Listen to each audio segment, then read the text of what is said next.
د سنت اونوفریوس کلیسا لوړ زنګ برج.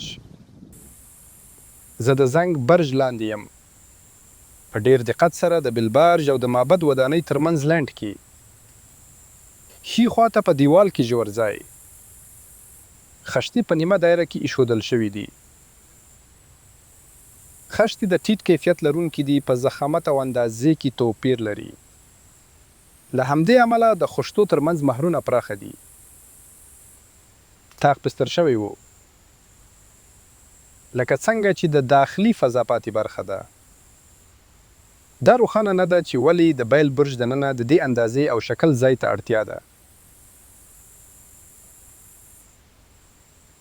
بلې خواته یوه لاره ده او پورته ته ګامونه. دا پاسه د تاک سره همغږي نه ده. په ښي او کیڼ دیوالونو کې د خلاصتو موقعیت سره سمون نه لري.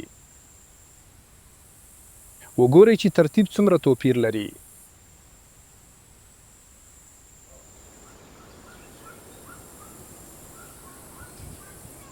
په سر کې هم توپیرونه شتون لري. والټونه متناسب نه دي. والټونه هم د اندازې او موقع سره سمون نه لري. تاک د تیرېدو په پرتله خورا لوی دی.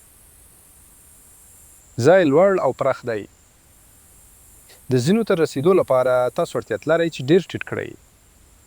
تاسو کولی شئ په تاک کې په بشپړ لوړوالي کې ودرېږئ. معمولا خلک وایي چې دلته یو مجسمه ایښودل شوې وه. مګر راځئ چې له بهر څخه کلیسا ته وګورو.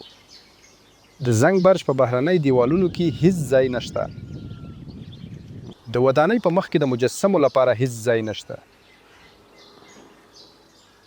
د بهرنۍ اړخ په دیوالونو کې یو ځای نشته.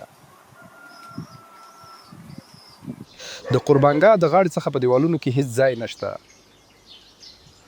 په معبد کې د مجسمو لپاره هم ځای نشته.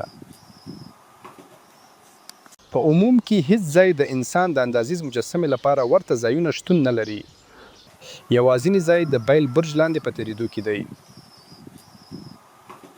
زه موافق یم چې دلته یوه مجسمه ایښودل شوې وه. کله چې کلیسایانو د بل چا ودانۍ ونیوله، کوم چې دوی نه دی جوړ کړی.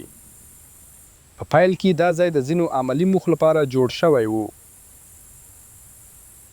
ترڅو ودانۍ وکولای شي خپل کاري هدف پوره کړي.